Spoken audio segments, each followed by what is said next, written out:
When instruction in letter-sound relationships is informed by careful observation of children's reading and writing, and, as needed, assessments that systematically examine children's knowledge of specific sound-letter relationships, teachers can provide systematic letter-sound knowledge instruction to meet children's learning needs.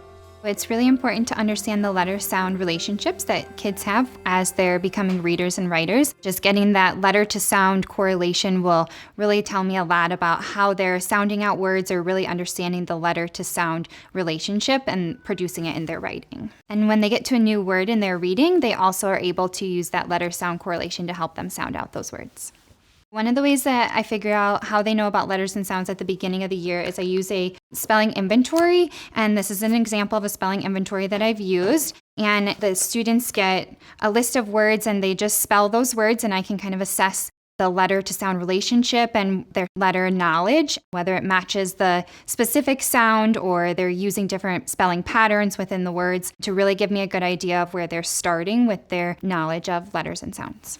This spelling inventory might help me understand the letter-to-sound relationship. For example, if I give a student the word bed and they write BD, I understand that they know the consonant sounds at the beginning of the word and the end of the word, but they might be missing that short vowel sound in the middle.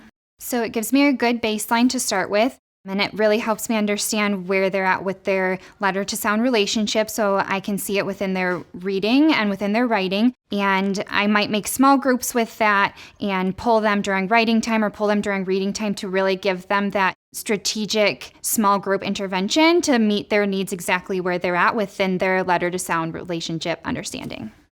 Throughout the year, I look at different examples of their writing, and it really gives me a formative assessment as to where they're at with their writing and their understanding of their letter-sound relationships.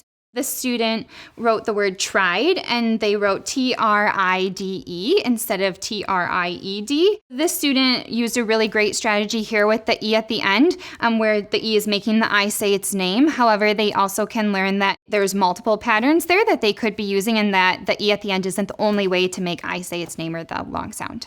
Another example would be the student with their writing. They wrote GETING for getting, and this student really needs to focus on that double consonant in the middle of the word. So that would be an area that I could focus on with this student in a small group setting. So one thing I would do to help kids with understanding these patterns within words or the letter sound combinations would be using word sorts with them. And we would often teach it in a small group, and then the students would sort the words in many different ways to really gain understanding of how that can look in many different words. So this is an example of a student who really needed to focus on R-controlled vowels, and they were sorting their words into ER, OR, and AR, and it was a really good tool to allow them to see different ways that words look within that specific spelling pattern so that they could directly apply it to their own words later on. So what I would do is I would start by introducing the lesson by talking about the R-controlled vowel and talking about how it looks and what it sounds like, and the different ways that it can look. And then I would have the students color in words to match that pattern and have them say the words out loud as they're looking and reading the word. Then I would have them sort the words underneath the category that it belongs in to really gain that second step of understanding with their hands also. Once they've learned this spelling pattern, I encourage my students to use that within their writing. And I often might give them a reminder such as, remember when we talked about R-controlled vowels in small group today? Let's try to add that into our writing. Let's change that so that it can really fit the pattern that we talked about today.